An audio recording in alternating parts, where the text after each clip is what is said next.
I remember it like it was yesterday. My mom was at work, and my brother Daryl was watching me. Daryl was older than me, about 6 years, and he was kind of a jerk. Our dad had left right after I was born, and Mom had to work 2 jobs to keep us fed and clothed and keep the lights on and the roof over our heads. Maybe Daryl blamed me for Dad leaving, and that's why he was usually so mean to me. He was never violent, though I got the feeling he wanted to be sometimes, but he always teased me.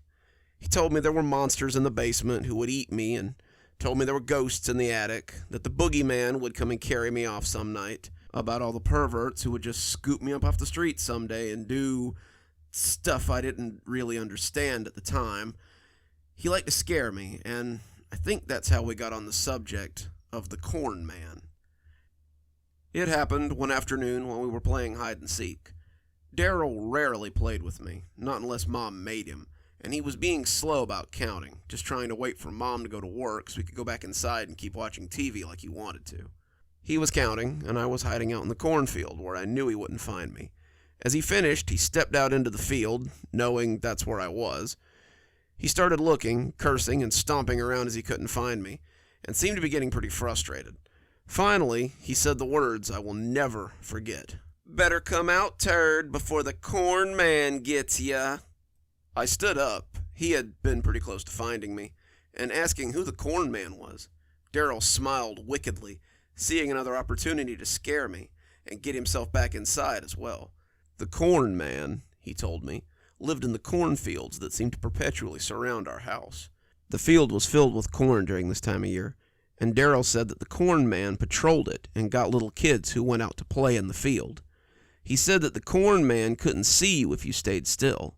If you just stood like a statue, not moving an inch, he wouldn't see you, and he'd think you were just another stalk of corn. I told him not to lie, but he said it was true, and said we should get back inside before the Corn Man caught us in the field.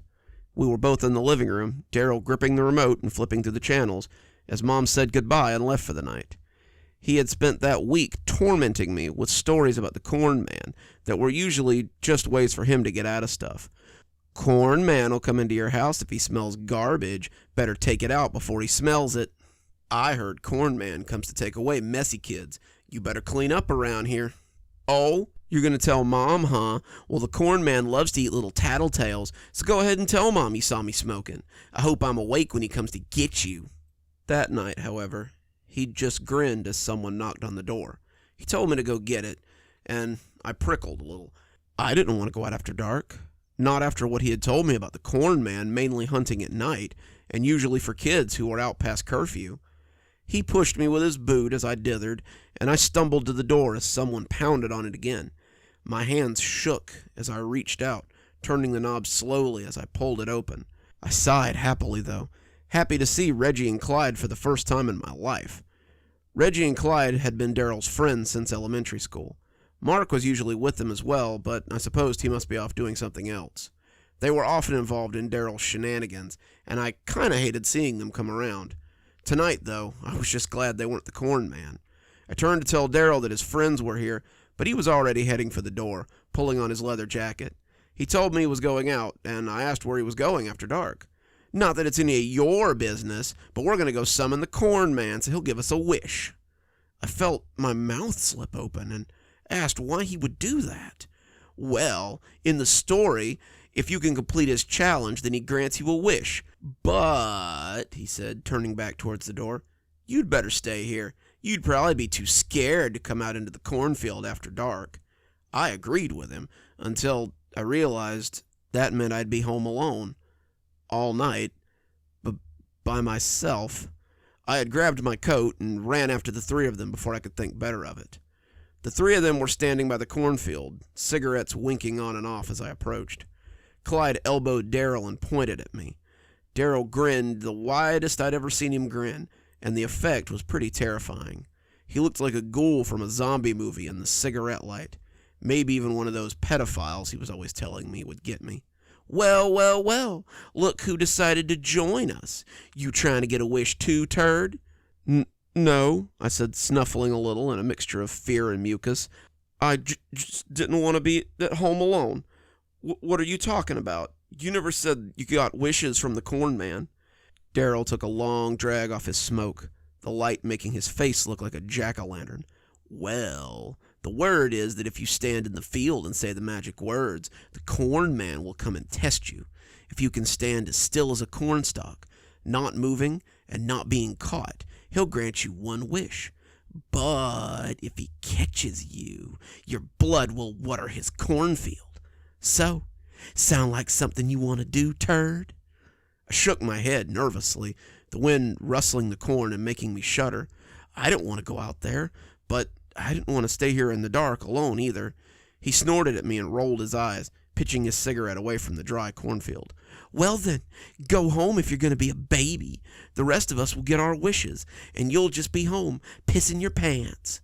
I shook my head again, and he must have taken it for acquiescence. Then come on, or don't. I don't really care. They set off into the thick cornfield, and I followed after them.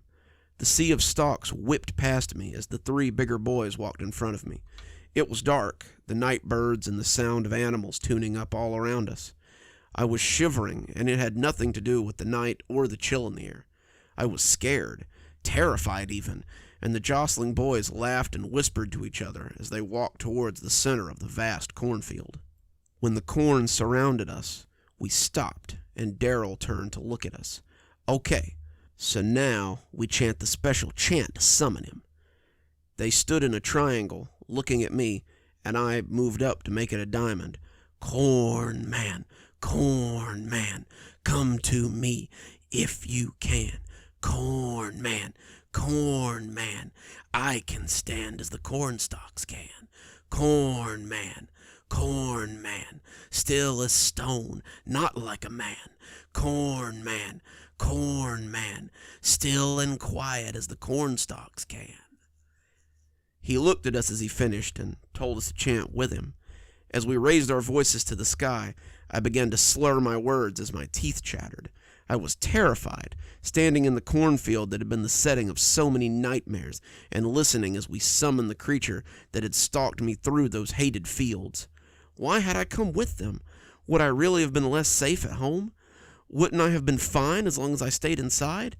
I heard my brother's words as he told me about how the corn man came after kids who were alone. They drifted through my mind as I felt myself start to cry.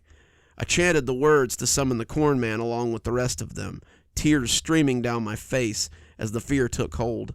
When we heard the rustling, Daryl told us to be quiet. All right, stand still so he can't see you. If you move, he'll catch you, and then you'll be dead. All four of us stood as still as we could, the corn rustling as something came towards our location. I hoped that maybe it was the farmer that owned the land. He was a nice guy, but he didn't like people playing in his cornfield after dark. If not him, then I hoped it was some of the teenagers he usually kicked out of the field. Let it be anyone but the shadowy monster that was the corn man. He was like a scarecrow with cornstalks for hands and a mouthful of black teeth in my dreams. He would grow very high on his cornstalk legs, and he was faster than anything ever, even Jason or Michael Myers. As we stood in the field like idiots, I saw the sack head of a scarecrow come through the stalks and had to stifle a scream. He was wearing overalls and a straw hat, his face a sack with grease paint, and he was lumbering up out of the corn shakily. He had normal hands, but one of them was holding a scythe and the other was holding a hatchet. As he came stomping out of the corn, I held as still as possible, not moving a single muscle. He was real. He was actually real. In my mind, I had believed in him. Of course I had, but I had hoped that he wasn't really real. It's hard to explain, but some rational part of my mind knew that it was all just a goof my brother had come up with to scare me. Now I was forced to cower as we watched this terror hunt through the field for us. He moved like a wraith, silent and sure, except for the crunch of old corn husks. He smacked at the stalks with his scythe sometimes, and I had to stop my teeth from chattering as he turned to finally look at my hiding place. Until then, he had lumbered around like one of those adults that's only pretending to look for you. I felt like he knew where we were. He was choosing not to find us, and now the game was up.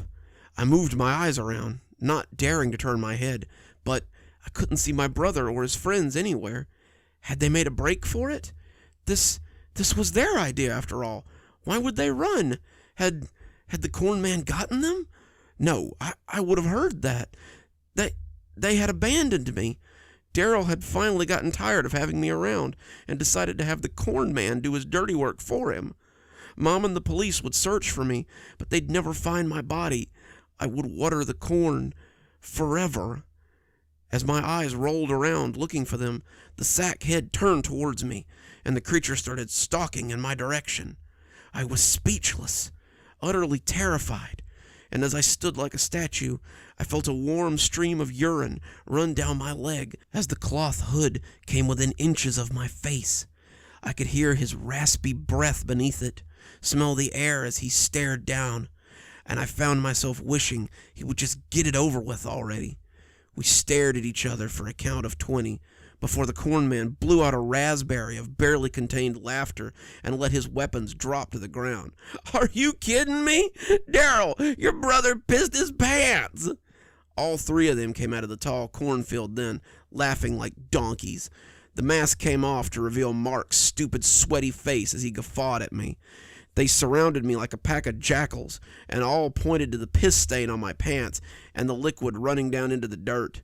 I felt the tears falling again, but my body was still locked in a rictus of terror. Daryl had tricked me. He'd tricked me again. He had terrified me and humiliated me, and now I would have to walk back home with cold, wet pants as my brother and his friends laughed at me. I wanted to run away, but my legs weren't quite ready to spirit me away just yet. That's probably the only reason I'm still alive. I saw Mark jerk suddenly, the smile dribbling off his face as something squelched from his stomach. It spattered across my brother and his friends, though they noticed it too late. I, however, couldn't help but miss it as it pattered across my face and chest. It was blood, thick and red, and they turned as a horror strode from the field of lush cornstalks. My mind hadn't done him justice. The corn man, or whatever he was, looked more like a terrible husk doll that you sometimes see at the farmer's market when Mom took us. It appeared to be woven together from corn husks and corn stalks and the silk tops of the plants. It was dirt and leaves and corn cobs and live plants. Its entire body seemed to move like a living vine. It moved with a complete form, its entire being, and it waded into Daryl and his friends like a force of nature. Clyde had turned to look at what had wetted him, and I saw that twisted gnarl of root and cornstalks slam into the side of his head. His neck audibly broke, bones poking out from his collar as he fell sideways into the corn. Daryl screamed, Kyle cursed loudly, and I stood rooted in fear as the corn man went about his work. "No way!" Daryl yelled, stepping back as he turned to face the creature. "No friggin' way!" "It's real?"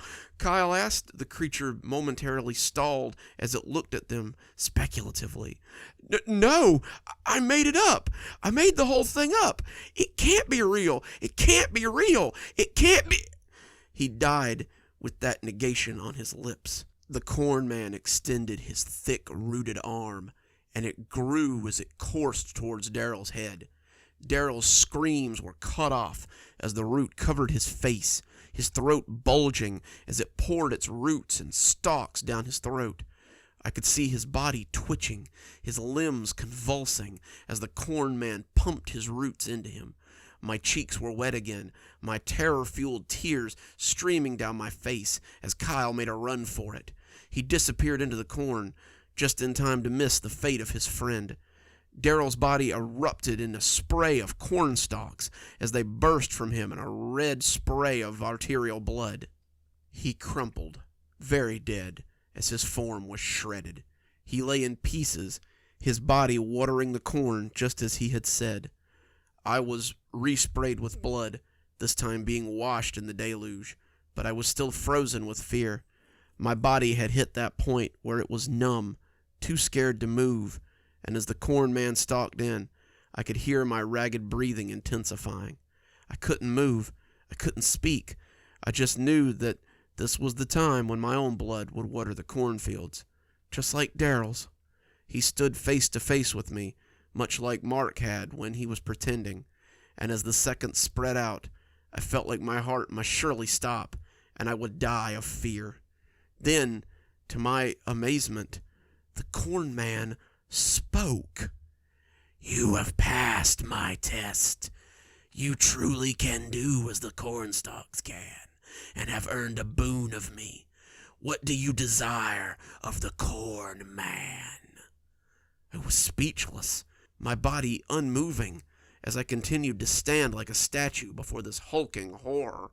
His voice sounded like the whispering of wind through the cornstalks, and if I hadn't been frozen in fear, I would have shuddered out of my skin as his words hit me. He loomed over me, his body bathed in the blood of my brother and his friends, and I was left to shudder and shake as he stared at me. He cocked his head, his roots making a strange creaking noise as he studied me in my fear. Come now, there must be something you desire. Why else would you brave your death at the hands of the corn man, if not for a boon?" I looked up at him. Even hunkered down, he was taller than me, and my eyes streamed with tears, my body unable to move. "Very well. Know then that the corn man owes thee a boon, a favor as your people say, and he will be back to collect in time. Think well over your wishes, that my debt may be paid." Then he lumbered off after Kyle, his steps groaning as he moved, and I was left standing amidst the stalks. That's where they found me the next day. That's where they found me and what was left of Daryl, Mark, and Clyde. I was catatonic for days. I had remained still as a stone in the field all night, not daring to move as the fear held sway over me. Even when they called out to me, I couldn't answer them. My legs ached, my body cried out for rest, but my legs refused to unlock. My mother's arms were warm as they wrapped around me. I was cold, hungry, my throat like a desert, but I couldn't move or speak. They kept me in the hospital for weeks, trying to figure out what had happened to me. The police questioned me ceaselessly, being covered in my brother's blood like I was, but my mother ended every interview by telling them that it was pointless to question me. They assumed that I had watched the 4 boys being murdered, Kyle's remains found further out in the field, and I had been traumatized by the events. I stayed like that for almost 3 weeks, before waking up one day to find my arms and legs were ready to obey me again. The police came back to question me, but I told them that I had blacked the whole thing out, not wanting to ever speak of the horrible things that had happened in that field. I only tell you here, a decade later, to come to terms with what happened to me and try to put it behind me. That, and see if anyone else knows of the corn man and his ways. You see, he's come back over the years to collect on his favor. I still live with my mother, my body locking up sometimes when the fear takes over. Once a year, on the anniversary of my brother's death, he comes to ask if I'm ready to take his boon. Sometimes he appears in my room at night, sometimes outside my window, but he always speaks in that strange voice and asks if I'm ready to accept my favor. Every time I remain still, my body seizing up and my jaw locking, and every time he goes away. I've gotten better at getting myself under control again. Last time I was only frozen for an hour, but I've had to go back to the hospital over the years when the catatonia reemerges. One day I will be able to ask for something, so I never have to see him again.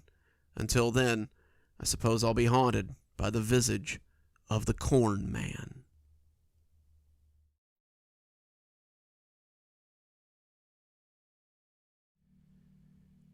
Come on, just one more drink. You know I'm good for it. The bartender looked at me evenly.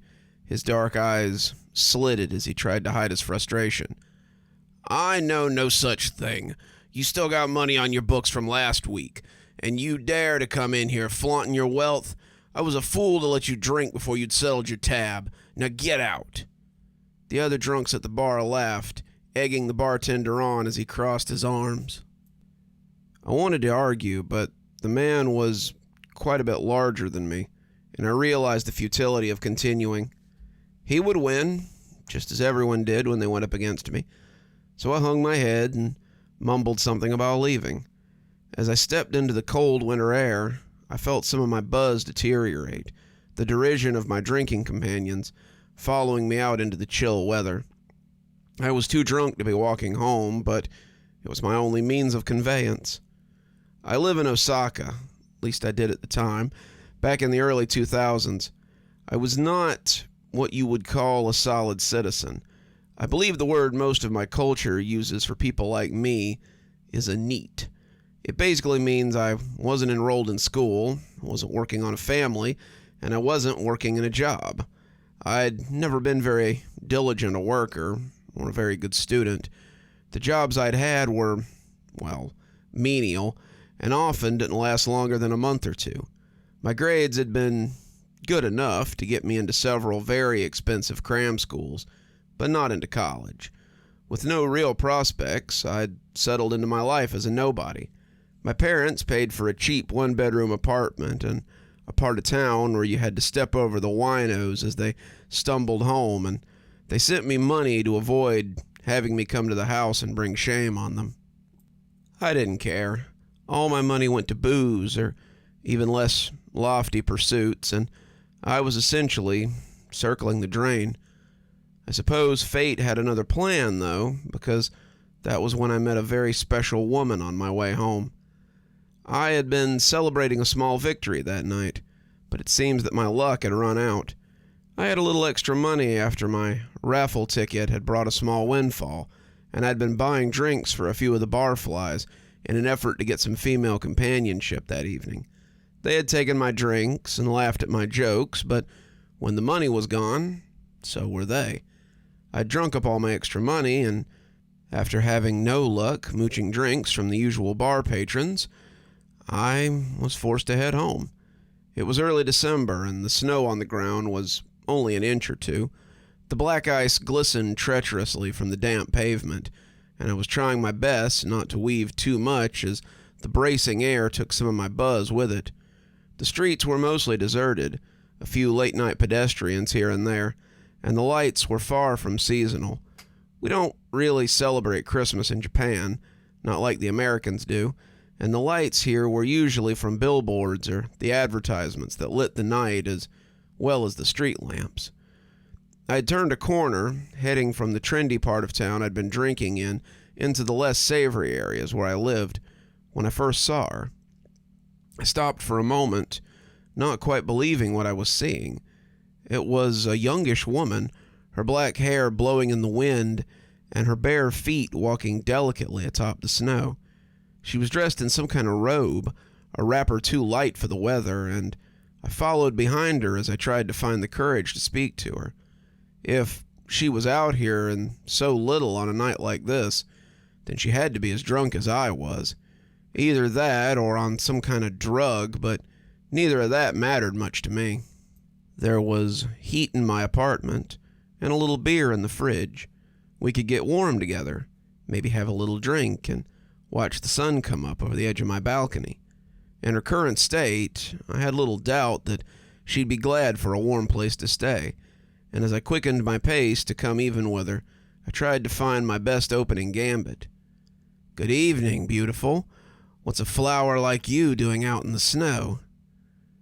Now that we were even with each other, I could see her better. Her skin was as perfect as a china doll, her complexion smooth as porcelain, and her color as pale as milk. Her eyes were small and dark, focused ahead as she made her way towards wherever she was going, and it almost seemed like she was ignoring me. That was nothing new. Women often pretended they couldn't see me, but it was the little glances that kept me invested. She kept glancing at me with this coquettish look, favoring me with these intriguing lifts of her lips, and they kept me interested. "Aren't you cold? I know somewhere you can come to warm up. Your feet must be freezing." We were about 5 or 6 blocks away from my apartment, and she seemed to be heading in that direction anyway. I thought my luck might be turning around. The two of us kept walking, me chatting away as she glided across the icy sidewalk. She seemed immune to the black ice that sometimes tripped me up, and I began to notice how smoothly she moved. I know that sounds a little strange, but she moved as if her feet never touched the ground. It was like watching someone operate an extremely lifelike puppet, but it only seemed odd through the lens of memories. At the time, I was just a drunk and slightly amorous male who was hoping to trick this clearly intoxicated woman back to his apartment. I'm not the hero of this story. That should be pretty obvious. "What's your name?" I asked, realizing I didn't even know what her name was. But all I got in return was the same sly side-eye. Her face was utterly emotionless until she glanced at me and smirked. She seemed to know how to keep me interested, and I had become less flustered by the wind the longer we walked. I felt myself slowing to match her pace, my wet socks and cold feet no longer bothering me, and as we turned onto a familiar street, I realized we were about 2 blocks from my apartment. I could even see my window from here, the buttery yellow light spilling out onto the street through the dirty windows of the sliding door, and I smiled as I thought about how the sun would look as it came up through that pallid portal. When she turned suddenly, I almost missed it. We were nearly there, the front gate to my apartment complex, less than 20 steps up the road, and she had suddenly glided into the space between 2 buildings. The alley was a known haunt for winos and bums, and I found myself standing at the entrance as I watched her stroll into the semi-darkness. She'd captured me effortlessly, and when she spun preternaturally in the low light and crooked a finger at me, I was taking that first step before I could stop myself. Luckily for me, the black ice got me before she did. I slipped, falling on my butt, and as the cold rushed over me, I sobered a little. That was how I noticed that, despite the snow in the alley being deep enough to cover the first 3 inches of the garbage can or the dumpster that was there, she hadn't left a single footprint in the snow. I looked back and saw that the only footprints back the way we had come were mine, and that was when something hung in my booze-soaked brain. "Beware the Yuki-onna, my son," my mother had told me when I was very young. "Be careful that she doesn't get you while you're out in the snow." I had stopped on my way out the door, my sled under my arm and my boots unmarked by moisture as of yet, and asked her what that was.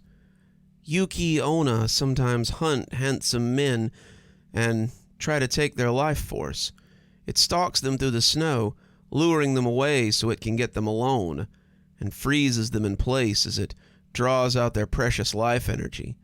So if a beautiful woman tries to take you away, come home quick and tell me so I can scare her off."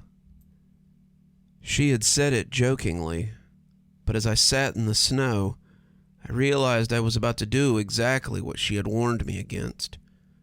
The porcelain woman, the woman I now noticed left no trace behind, crooked a finger at me again, but I was up and running before it could waggle more than once. Fortune was with me, and I didn't find another puddle of ice until I reached the stoop of my apartment.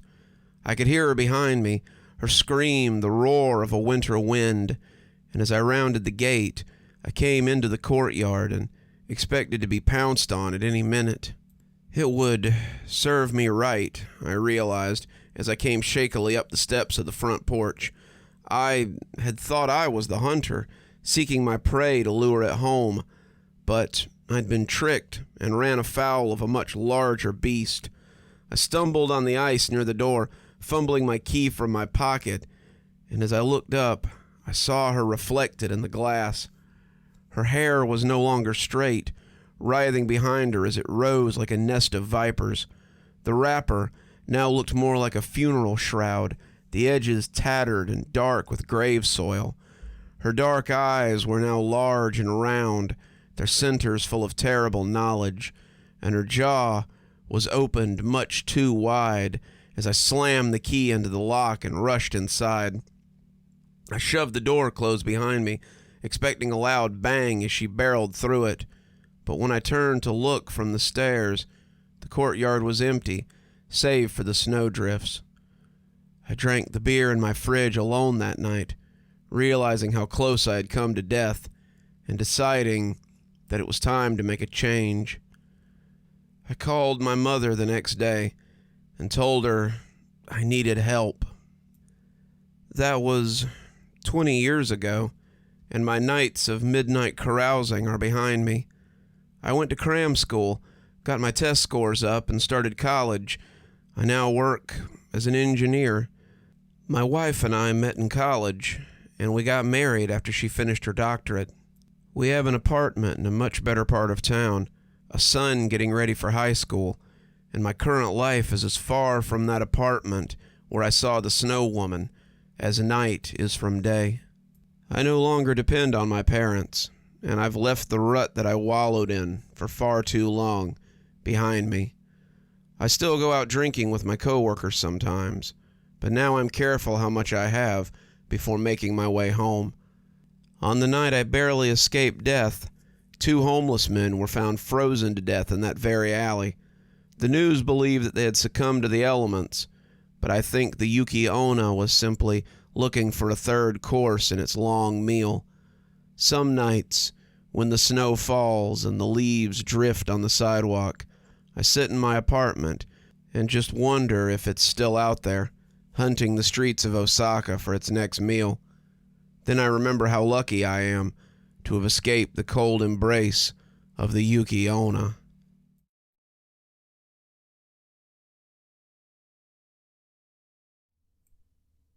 I shouldn't have cared so much.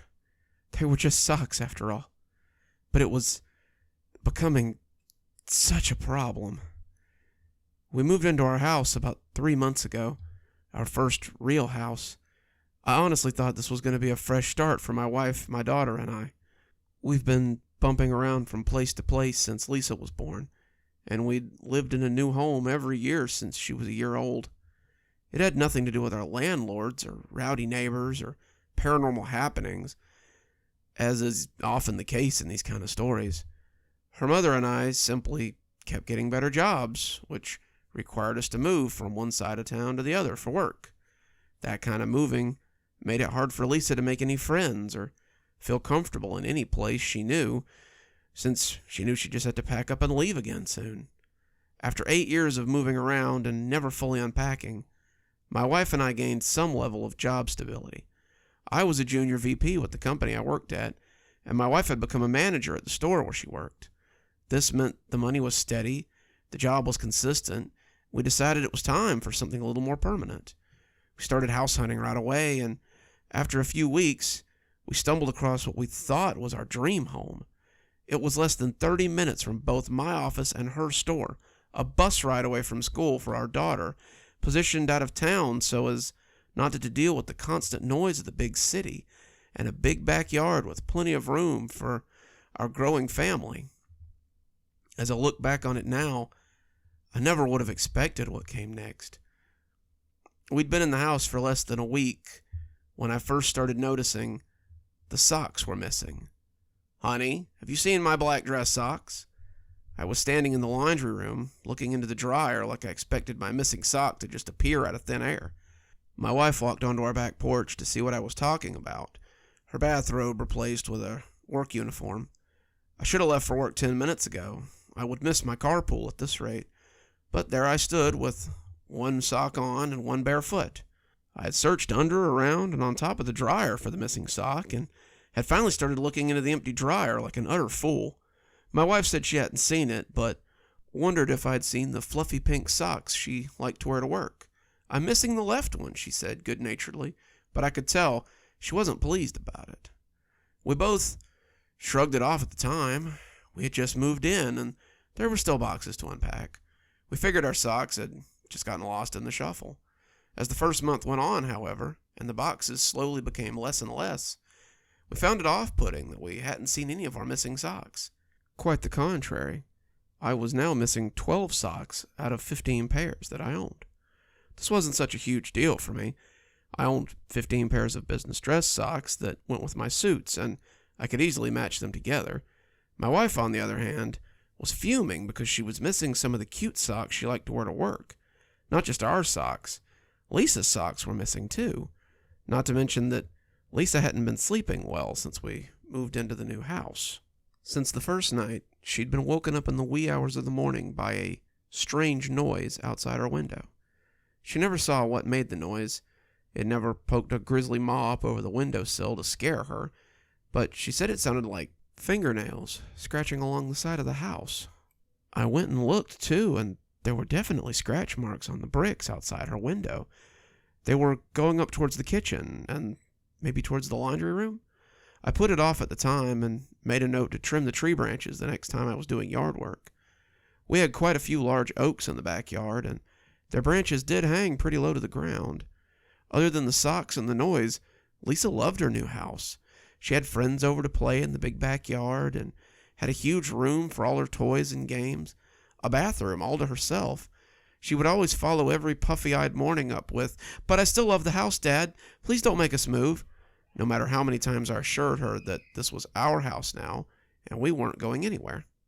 Sitting in the bedroom now with all of them clustered around me, I don't know if I still feel that way or not. About a month ago, the activity started to escalate. It was the holiday rush for the company I worked for. October, November, and December are big advertising months. I was working late, later than usual these days, to meet my deadline. I had been dozing at my desk, and I jumped one evening as the phone rang, not even realize what time it was. I looked at the clock and gasped when I realized it was almost 8:30. That would be Maggie, I thought, calling to make sure I was okay. Lisa would be in bed already, and Maggie would call to see if she needed to wait up for me or go to bed. Her store was experiencing the same holiday blitz as mine, and she would most likely relish the idea of rolling into unconsciousness until the alarm went off again. I caught the phone on the third ring. "Hello? David, please, I need you to come home now." It was Maggie, but she sounded funny. Not funny ha-ha, but funny scared. She was whispering into the phone, and in the background I could hear someone crying. I guessed that it must be Lisa. The two were likely in the bedroom, the farthest room in the house from anything, with the door locked and the windows drawn. "Maggie, what's going on?" There's something on the back porch," she whispered. "Something big. David, I need you to come home. I think it might be a prowler." "Okay, Maggie, I'm on my way. You two just sit tight, okay?" I had already grabbed my briefcase and my coat and was heading out the door. I made the 23-minute drive in 10 minutes, and I was lucky I didn't see a single police officer. As I pulled into the front yard, I popped the trunk and took out one of the golf clubs I'd had in there since my last golfing trip. It was a big old sturdy driver, and I felt sure that it would be a force to be reckoned with, unless the prowler had a gun, of course. I moved around the side of the house, keeping my back against the wall as I went, and when I got to the back porch, I listened for the sound of something moving around. I'd put a heavy deadbolt on the door leading from the house to the back porch, and I was pretty confident that it was still on. As I listened, I heard something, and I tensed as I cranked my senses up to 11. It was a scuttling sound, like claws on asphalt, but it was also a weird sort of gloopy sound that was barely audible over the scraping and the clawing feet. I relaxed a bit, thinking it was probably just a raccoon or a possum, and stepped around the corner as I threw open the door and brandished the club. I expected to find an animal, a startled animal that would hiss and run away, but I was unprepared for what awaited me as I threw open the screen door and stepped out on the back porch. Nothing. There was nothing on my back porch, except for the storage boxes we kept out there and the washer and dryer. I looked around, moving the washer and dryer to see if anything had clawed its way behind it, but there was nothing to be found except some scrape marks on the tile. I decided there was a hole somewhere that a critter was getting in through. Upon further investigation, I discovered that the silver tube that hooked the dryer to the outflow was knocked off. I secured it and locked the screen door and went around to the front door to let my wife know that it was just a raccoon or something. She was far from satisfied with this explanation. "It sounded way bigger than a raccoon, David. I'm sure I heard something out there. There are noises that Lisa keeps hearing, too. What if it's some pervert who's stealing our socks?" "Socks? Is that something that people really got off on?" I asked. She wasn't amused. "I'm serious, David. I want you to do something about this." So I did. I called a contractor and had him come look at the back porch. He couldn't find any way that something could be coming in, but he said he'd pest seal all the exit holes and suggested that I call a pest control company to put out some repellent and keep the critters away. I thought maybe this would stop the problem, but it only seemed to escalate it. Socks began missing at an alarming rate. 3 pairs in one night, 4 pairs in one night. By the end of the month, we'd be through 4 packs of dress socks. Maggie was putting a lot of pressure on me to solve this problem. I was getting angry. My work was beginning to suffer for lack of sleep and lack of focus. 2 days ago, I finally had enough. When I came home to find my sleep-deprived wife dozing on the back porch, all her laundry done during the day now, and having to sit with it to keep it safe, I knew something had to give. I took a week off work, citing stress at home and a need for rest. I staked out the back porch. I had purchased a jumbo-sized packing box, big enough for me to sit in and stake out the back porch to catch whatever was doing this. I was no longer convinced it was a critter, and the fact that everything was reset back the way I had left it in the morning told me it was a devious individual with a lot of experience at this particular pastime. I set up the box and put some snacks, some water bottles, and a gun that I had bought just for the occasion in one corner. I made myself comfortable, as comfortable as you can in a huge box, I guess, and settled in for the night with my phone out and my energy shots close at hand. I must have fallen asleep, because when I woke up, it was to the sound of scrabbly claws again. I peeked out from the box, expecting to see an animal or maybe a weird little man with a sack and a mask like in the manga I had read as a kid. But I did not expect to find what I found out there. My cell phone light shook as the creature came into focus. It was amorphous, like an oozing potato, with 6 long human-like arms coming out of its body. Each arm ended in a hand, and each hand ended in a finger, and each of the 6 fingers each had a little hand that were tipped with long, dirty nails. This was the sound I'd been hearing, the creature scuttling along on its long, dirty nails as it clicked across the back porch. It didn't see me right away. It had its head in the dryer. When it came out, I could see a smooth and bloated head with no neck and a snarl of long, greasy black hair that looked like a wig. It held one of my daughter's socks in a 7th and 8th pair of hands. As it looked at it through watery black eyes, it reached into its body with the other hand and pulled out something. It pulled out what looked like a baby. It looked like an amorphous potato baby that squalled in a soft little gloopy way and waved feebly with its 8 stumpy arms. The creature took the sock and stretched the neck of it out before it placed the squalling thing inside it. The baby stopped glooping at once, making some watery burbles as the creature slid it back into its flesh. And as the creature turned to go, it finally caught sight of me. I saw it scamper towards the back of the dryer, somehow condensing itself to slip in and out again. As it pushed itself into that pipe, it finally saw my flashlight, and I saw the skinned back, 2 large jaws that dominated the front of its face. It looked like a weird Halloween mask, the ones that are a little too uncanny. It opened its mouth and made a sound like an angry river rushing up to swallow me. I shot it then. I rattled off 3 panicked shots before I could stop myself, and it stopped in its tracks and looked startled. I don't know if I hit it. I don't even know if my bullets could kill it, but I was so scared at that moment that I did the only thing my lizard brain determined was the right course of action. I ran. I flipped out of the box and ran, slamming the door behind me and throwing the bolt as something large and angry thundered against the other side. My wife was there then, pale and unsure, wanting to know what had happened. I turned her around and grabbed Lisa as she came sleepily up the hall. I pulled them all into the direction of the bedroom and locked the door behind us, pushing the chest of drawers in front of it. The police have come and gone now. I called 911 before I started writing this, but they couldn't find anything on the back porch. The officers figured that maybe a bear wandered up or something. They're supposed to be hibernating, but it happens sometimes. Their only real question was how it had gotten out without dropping a single drop of blood after being shot. The back porch is a disaster. It certainly wasn't worried about keeping a low profile this time. The police gave me the number to animal control and told me to call in the morning so they could have a look for the wounded bear. I'm not calling animal control, though. In the morning, we're going to pack up everything dear to us and just get the hell out of here. If that thing can fit through the hole in the laundry room, I have no idea how small it can squeeze. Since the police left, I can hear something outside the windows. I can hear those dirty fingernails as they scrape along the brick walls of the house. Could it squeeze through the crack under the front door? Could it come in through a sewer pipe?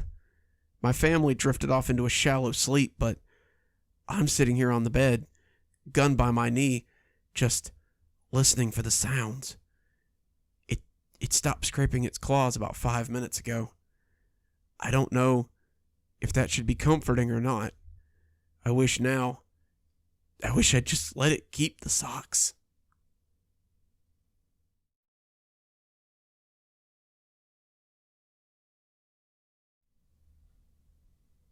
I need to tell someone about this, mostly to get it off my chest, but also because, as screwed up as the situation is, it's one of the best stories I've ever heard. I attend a large university in Arizona. I won't say which, but my friends and I were sharing a bottle of Jack the other night, and we started sharing stories. Somehow, we got on the subject of spooky stories, and it appeared that several of us had a strange occurrence to talk about. Gabriel told us about a weird apartment that he and his mother had lived in when they were in West Virginia.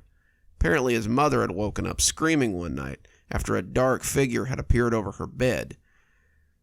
He had come in and found it melting away into nothing, and the two of them had moved out shortly thereafter.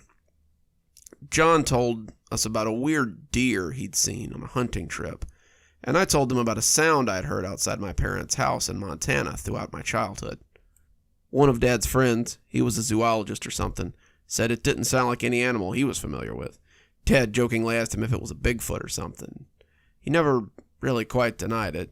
He got spooky quiet and just said he wouldn't be caught out dead in the woods, especially not after dark. We never went camping out there anymore, but we certainly never went past the property line either after dark. Passed the bottle to Samuel, and for once, he actually took a sip. Samuel, or Sam for short, had been living in the dorm since before we'd arrived at university. He was in his third year and was studying engineering as he worked towards a bachelor's degree. He had told us several stories about growing up in a small town in Mexico and how his uncle was thanks to his current status as a student.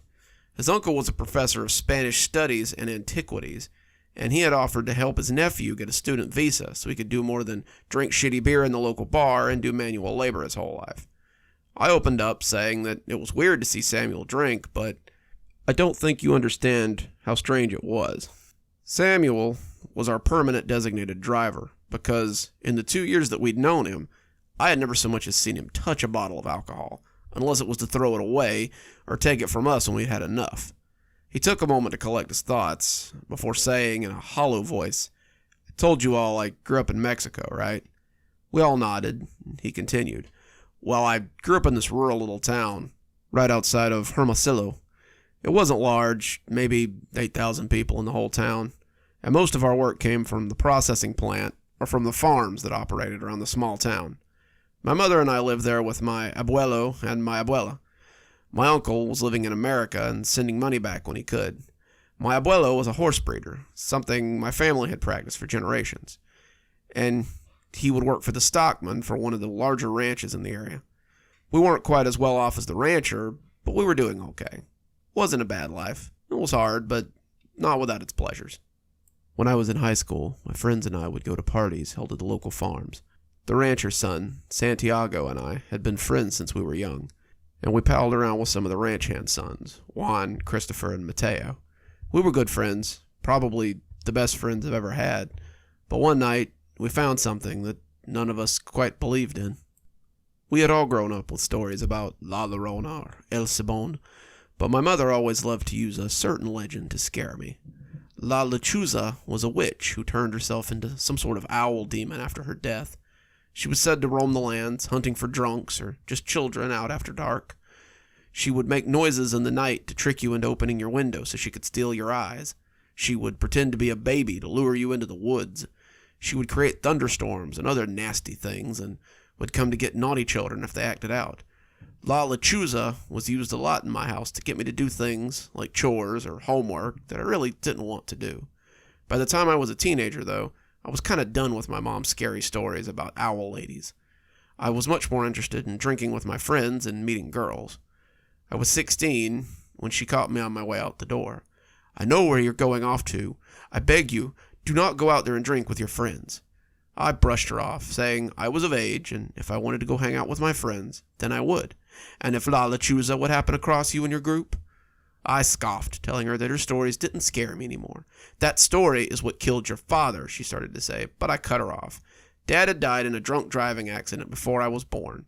He had driven off the road and hit a tree, his car erupting into a ball of flame, and that's why we had nothing to bury. But Mom had insisted that it had been La Lechuza who had driven him off the road. This had made me even scarier of the creature when I was a kid, but now it made me mad that she would use my father's death like this. I left without another word, climbing into Santiago's car as it pulled away from my house for the last time. She was standing in the road crying as we drove off. That image will be scarred into my brain until the day I die. We were out late. I couldn't tell you much about the party, just that it was in someone's barn. The beer was hot, the women were lukewarm, and the music was subpar at best. I drank too much, trying to get the fight with my mom out of my head, and by the time we called it a night, I was well and truly drunk. We climbed into Santiago's car, all of us laughing and tipsy. We started out, Santiago managing to keep it on the road as we whooped and hollered in the back seat. He was laughing along with us, turning the music up on the radio, but when he swerved suddenly, we all screamed like banshees. He hauled us back on the road, Mateo opening the window to vomit, and I leaned up as I asked him what was wrong.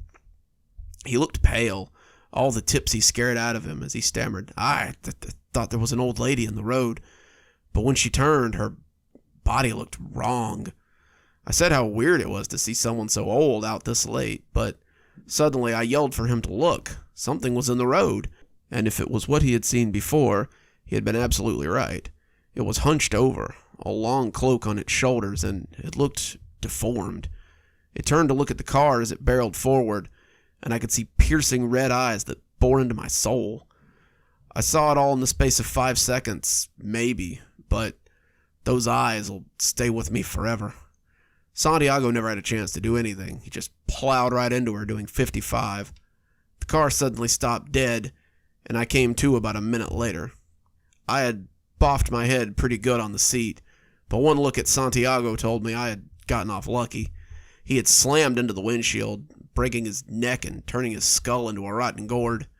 The others seemed to be okay, but the car was smoking, and we climbed out as we assessed the damage. The whole front end was smashed in like we'd hit a tree or a big rock, but nothing was in the road to be hit.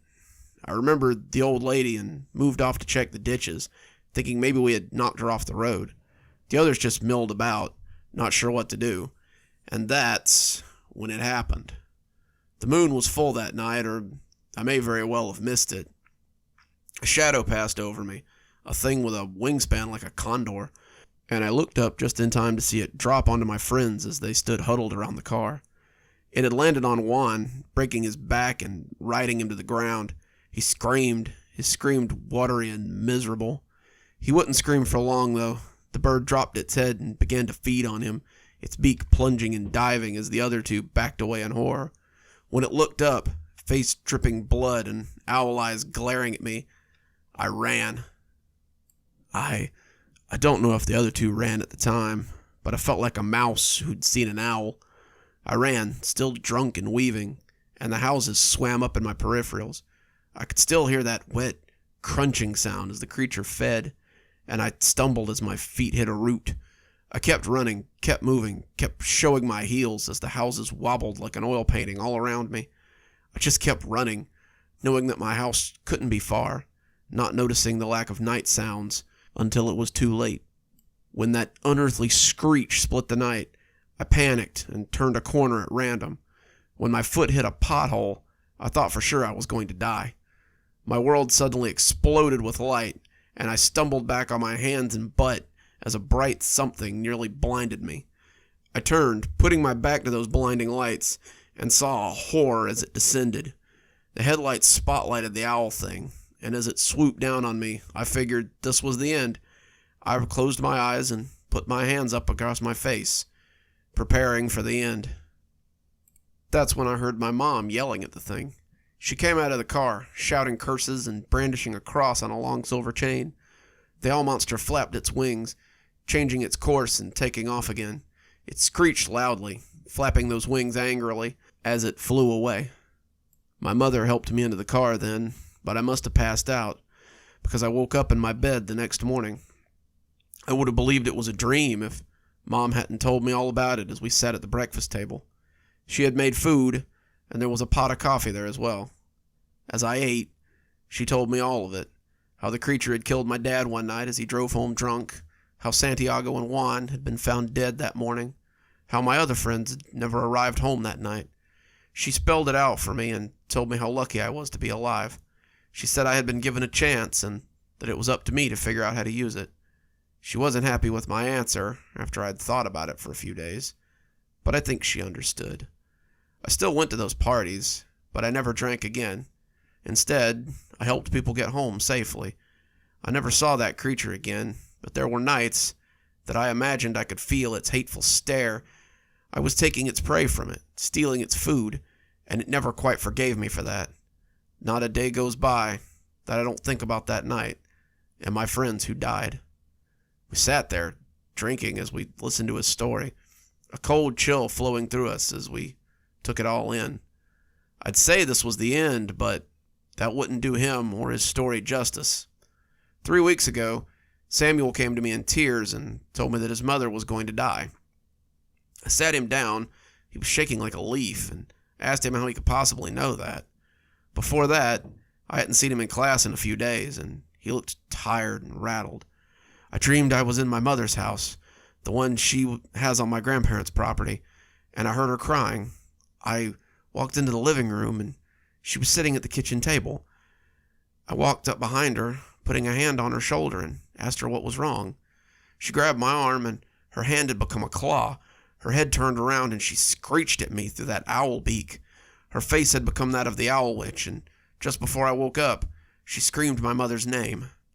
I asked him what that meant, and he said, "Some people say that seeing her in a dream means that someone you love will die. She screamed my mother's name. I can't ignore that." 3 days later, he told me he was returning home for his mother's funeral. They found her in her room. She'd had a heart attack. I need to go home and say goodbye. Will you watch my plants while I'm away? I told him I would, but I think he knew he wasn't coming back. A week ago, I asked his uncle if there was any news. His uncle only sighed and told me that his nephew was missing. My mother tells me that he went to the house he and his mother had shared. No one has seen him since. We don't know where he is, but if you're still watering his plants, I'll pick them up this afternoon. Hopefully, I can give them to him when he comes back. I don't know what became of Sam, but I pray that the owl witch, La Lechuza, did not get him.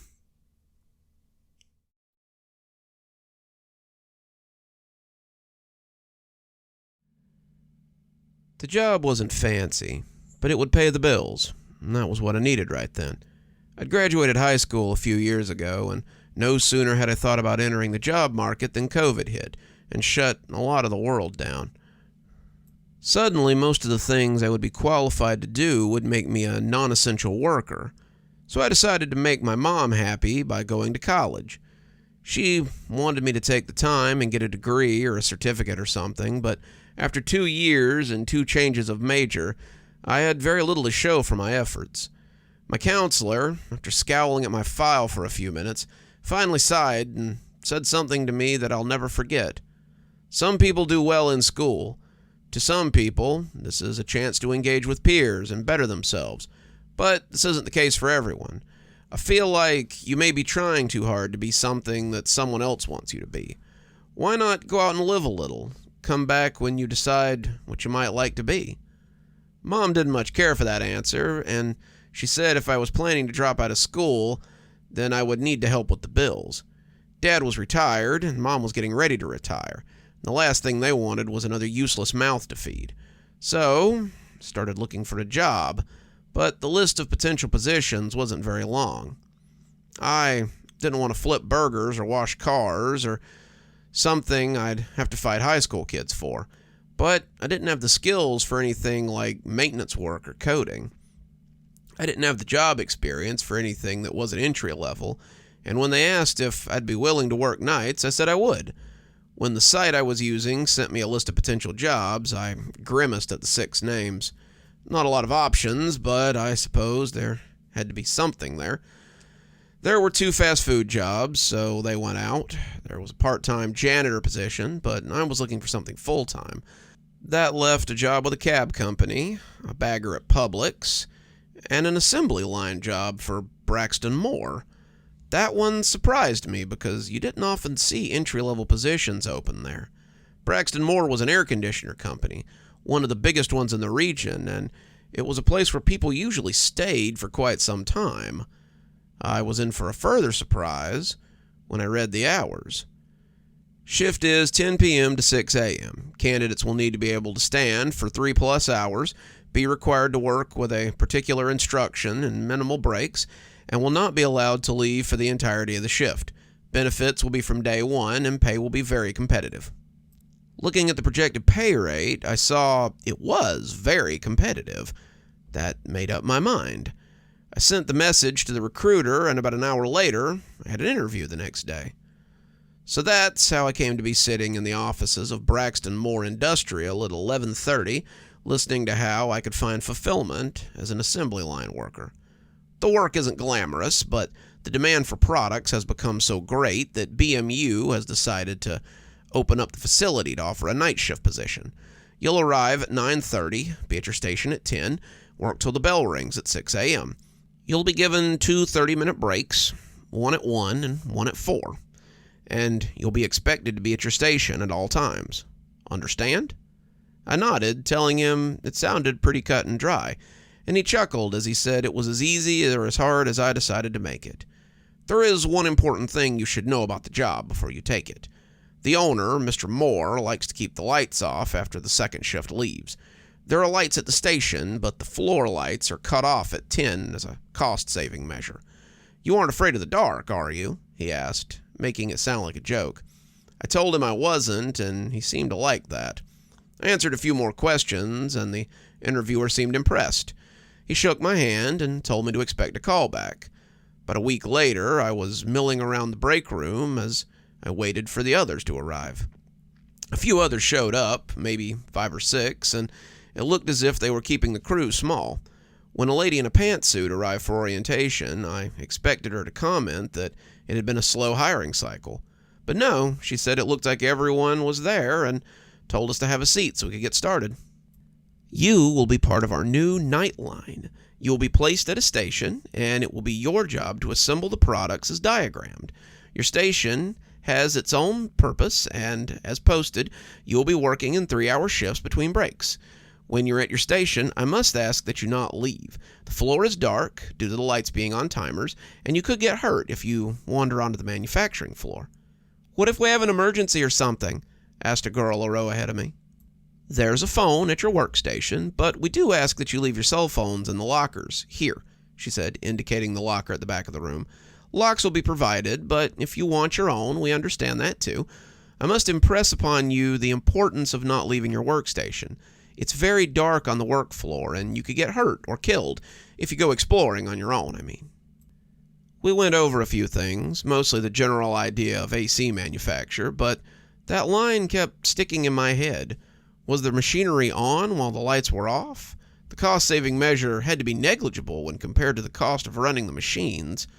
Wouldn't it make more sense to just shut down at night? I was still thinking about it as they led us out to the floor and showed us the stations.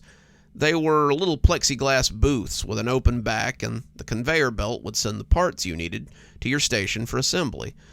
It was pretty straightforward, and I could see diagrams at each station that showed you how your pieces snapped in and how each station did its part. The second shifters were kind enough to show us what each station did, telling us that each one was pretty much the same in the long run. I found myself hanging out around Station 4 for the most part, and when the bell rang at 10, I stepped inside and figured I'd stay here. The guy who had been showing me the ropes, his hand-stitched name tag reading Russ, shook my hand in passing, wishing me luck on my first night. Something was stuck to my palm when he left, but he walked off too fast for me to call out to him. Then suddenly, the others were scrambling to get to their positions, and we were getting ready to start our first night. They kept the belt running pretty slow that first night, but just as some of us started getting the hang of it, the lights went out with a resounding chunk, and we were left in individual pools cast by the safety lights over our workstation. Some of them yelled in surprise when the noise came, but I was kind of expecting it. The lights actually went out at 11 p.m., I made a note, and wouldn't come on till 6 a.m. 7 hours of working in the dark. What fun. "Don't be alarmed," came a voice over the PA. "You were told that the lights would be going off. Continue to work and everything will be fine." There was some nervous chit-chat between stations, but they all pretty well went back to work. We had probably assembled about 8 or 9 air conditioners by the time 1 a.m. came, and when someone with a flashlight made a noise behind me, I jumped a little. "Break time," said a pudgy security guy with a bright light. He and another guy led us all to the break room so we could stretch our legs and get a snack. And as we ate our crackers and drank sodas, we got to know our fellow line workers a little. There were 3 girls, Maria, Lisa, and Tracy, and Kenny, a haggard-looking guy in his mid-40s, and Lewis, who was around my age. Kenny and Lewis and I sat together as we discussed what had brought us to this point in our lives. Kenny had been laid off along with the rest of the paper mill in the next town over, and Lewis had been part of a tech startup that had fallen hard. Both of them had suddenly found themselves unemployed and looking for something to pay bills with, which had led them here. "I tell you, though," Kenny said, his voice sounding spooky as it graveled out, "I can't wait to get back to the middle or day shift. Working in the dark is downright spooky. I could swear something was looking at me the whole time I was working out there." Kenny had taken the first booth, having the most experience with assembly line work, and he had the most floor space available behind him. From the 4th booth, I really couldn't see much with all the shadowy machinery behind me, but I imagined Kenneth, or whoever had taken a spot number 2, would have a front row seat for every clank and grind of the gears and bits. "Might be good to invest in some ear protection," I joked, but Kenneth just shook his head. "Nah, I don't reckon I'd feel any better if I couldn't hear anything. Beneath all them moving bits, it's almost like I can hear something moving out there. Like something with claws scrabbling on the ground. You guys hear anything like that? Like a weird noise under the machinery?" Both Lewis and I shook our heads, and Kenny got a weird look on his face as he looked into the mouth of his soda can. "It's like rats or something, I don't know. It's hard to be out there with so little light, is all I'm saying." They took us back on the floor not long after that, but what Kenny had said must have stuck in my head. I found myself listening for the scuttling as I worked. The work was honestly a little mindless. AC units are like high-end computers, at least the ones we were making, and the process was kind of idiot-proof. As long as you were paying attention and the damn unit was facing in the right direction on the belt, you were pretty much assured to put it where it needed to be. The units were coming in a little quicker now, and when the box of parts I had ran empty, I pushed the button next to the station to stop the line so I could get another box of parts. After a while, I would push the green button when I had 10 left so the line wouldn't stop because of me. The line still stopped sometimes, but I knew that if I could be as efficient as possible, it would go farther to getting on the day shift. I had hit the button at about 3 a.m., my belly really looking forward to that next break at 4, when the line stopped altogether and someone down the way dropped their box of parts loudly. I heard parts and pieces scatter, the worker apologizing to the guard who had brought it to her, and as the sound of the line died down again, I looked into the gloom of the factory and thought I heard something out there. There was definitely the clang of metal and the whir of moving parts, but there was something else out there too. A smaller sound, a skittering sound, and as I fixed on it, I saw something else, a pair of coal red eyes that looked at me through the gloom. We locked eyes for a moment, whatever possessed those eyes very interested in my attention, but when the little bell went off to signify the line was going again, I turned back to get my parts in before it moved on. I glanced over my shoulder again, looking for the source of the eyes, but they were already gone. By 5:30, the light was coming in through the window, and when 6 a.m. hit, the lights came on just as loudly as they had gone off, signaling the end of the work night. We filed out as the day shift filed in, and the lady in the pantsuit from orientation told us we had built about 60 units last night. The general expectation is 300 in a 24-hour period, but that was a full line. You should be very proud of your efforts, but tonight, your target will be 100 units, since you know what you're doing now. Lewis and I walked out talking, Kenneth saying he had parked out front and going the other way, and as I climbed into my car and headed home, I was actually looking forward to hitting the line again tonight. It wasn't hard work, just tedious, and it was honestly kind of nice to have something easy to do. I knew the pressure would be on tonight to make more and keep the line moving, but I felt sure that we could manage it. I had already forgotten about the weird eyes as I pulled into the front yard and headed up the stairs to sleep, but when I put my hand in my pocket, I remembered the scrap of paper that Russ had handed me the night before.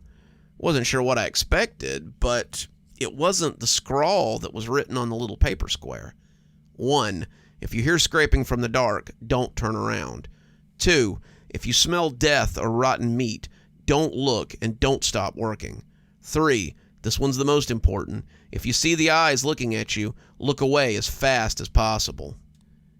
I looked over the note a few times, trying to decide if it was a trick or something.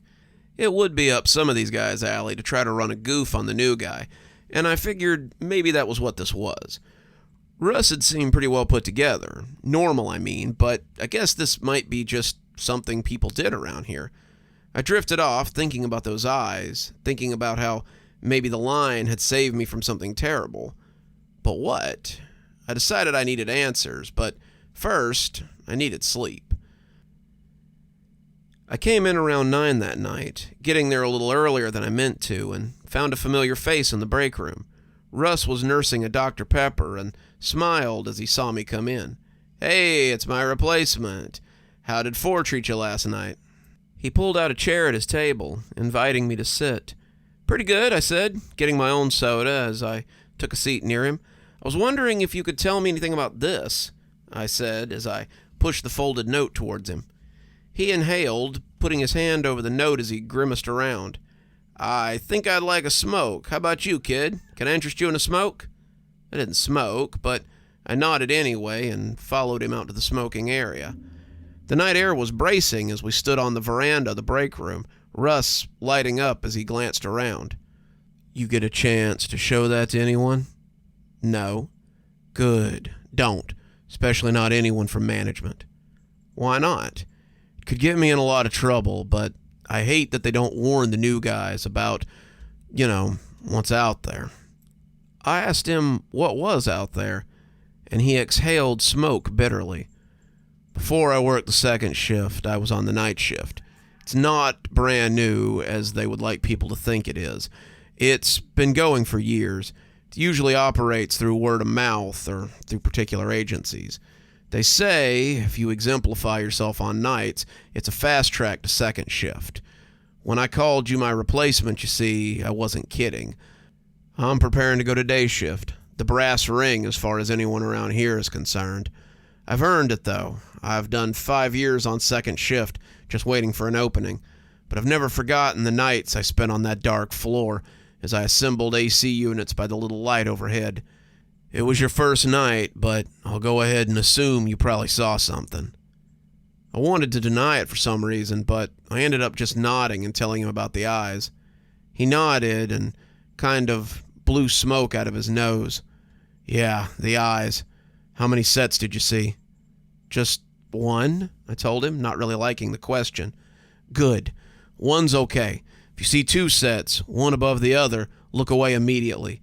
If you see 3 sets, well, it's probably already too late by then." "Too late for what?" I asked, not liking all the secrecy. "I don't know, but it's not something you want to mess with.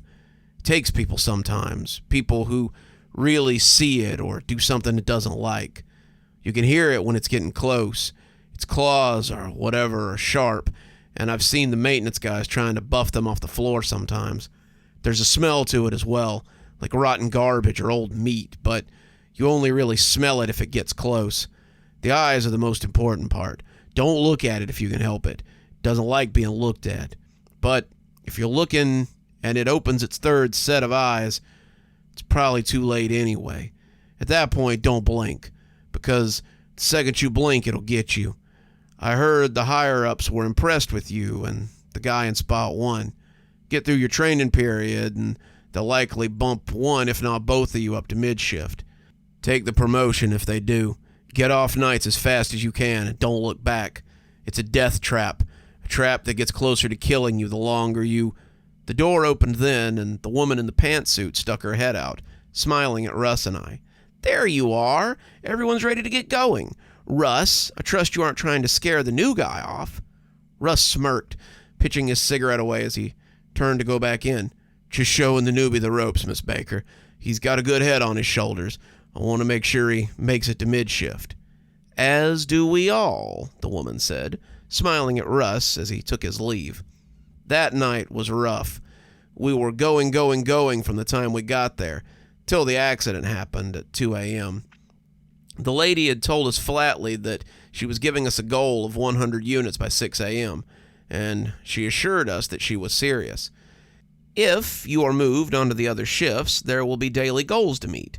Bonuses are given to shifts that meet their goals, but layoffs often follow the ones that don't.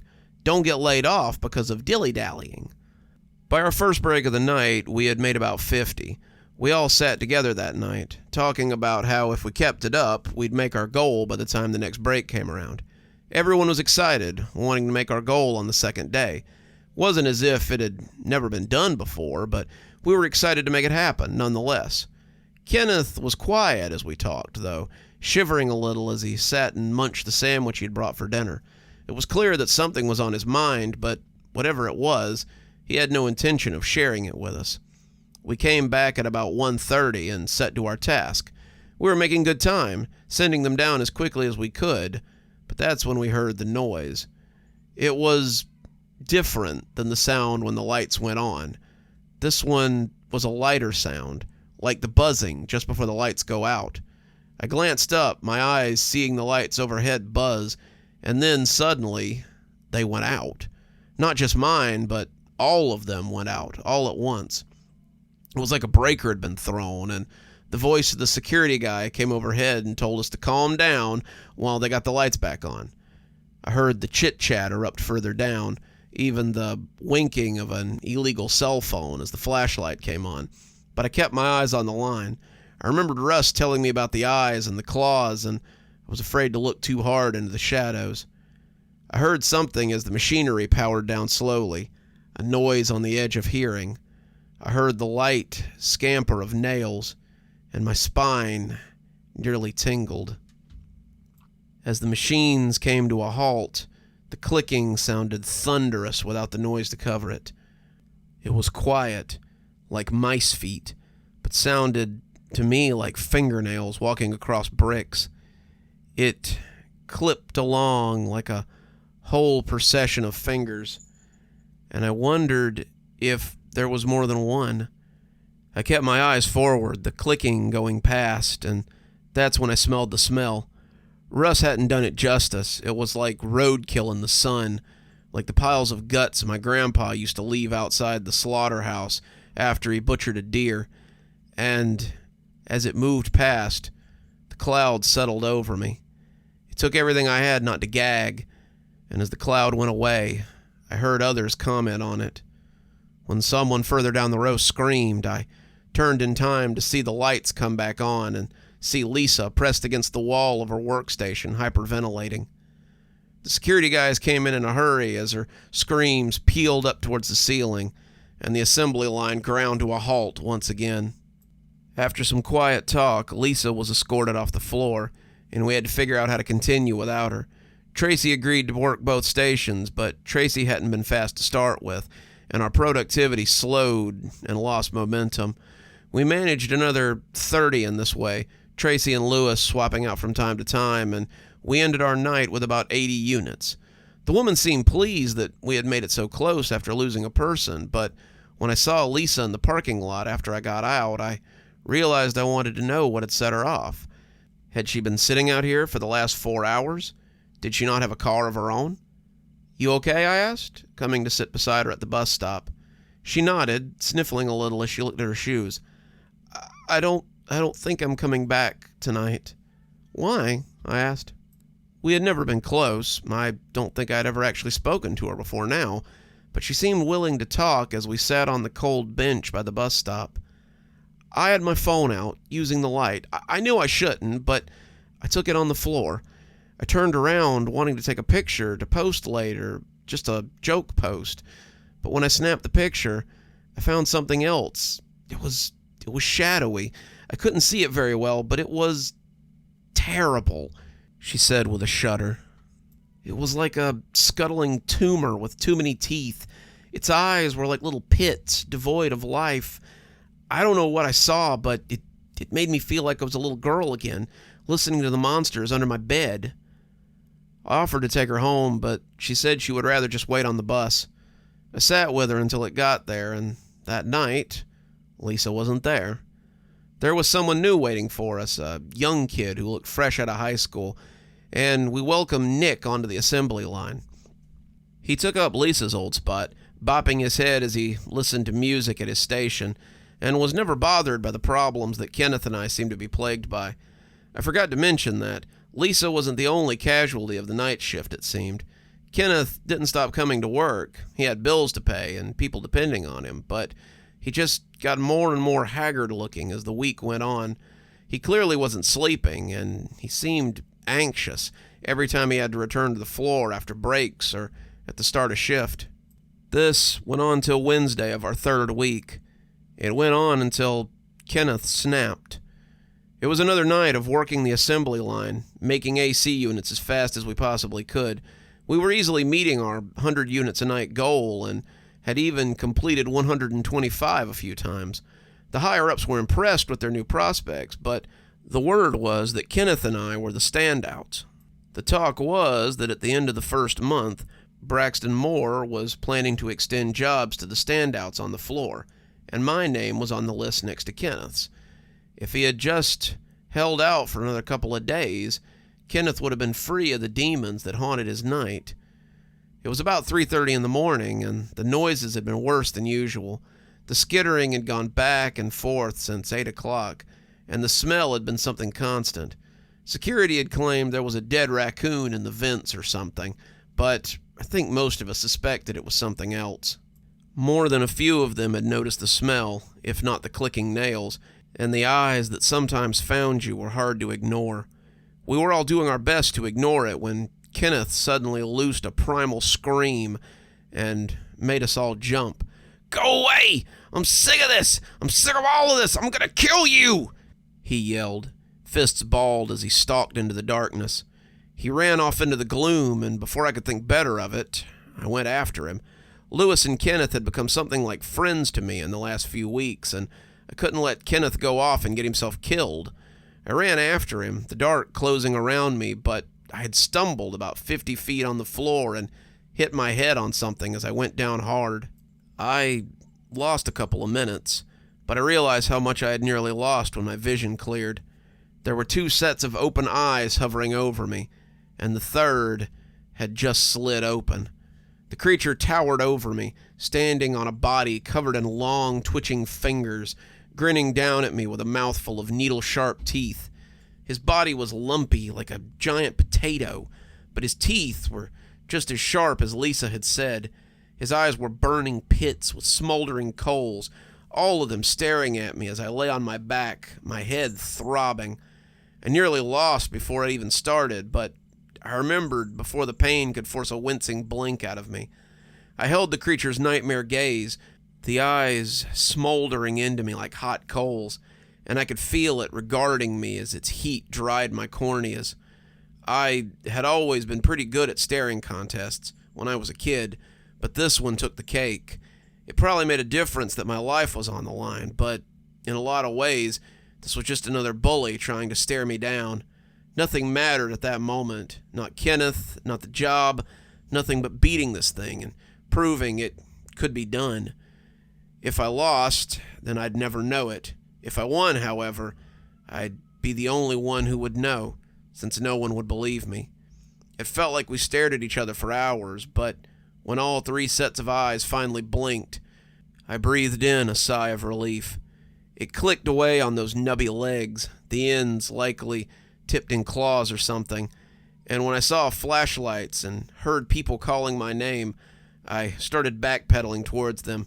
The security guys were as relieved to see me as I was to see them, and they helped me to the break room to get the little gash on my head seen about. They told me to take it easy for a while, and I was glad for an excuse to breathe.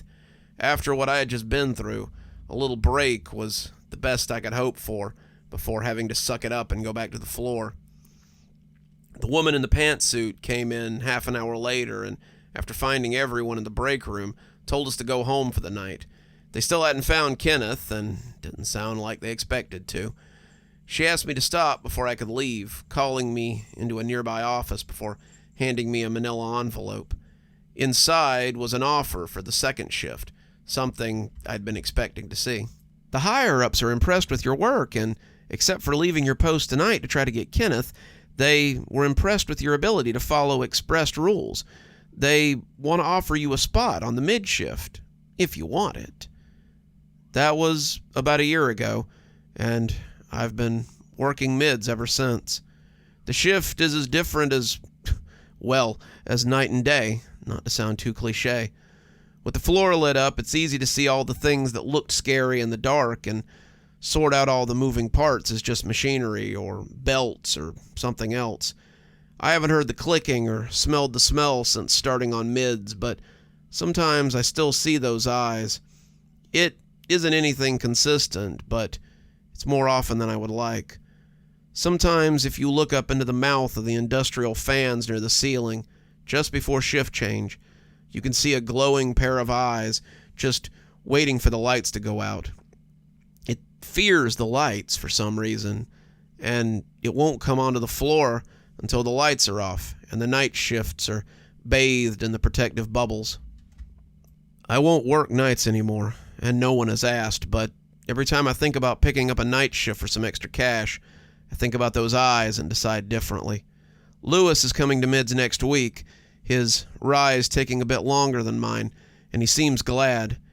It's nice being out of the darkness and the overbearing interests of the night overseer who scuttles and watches eternally.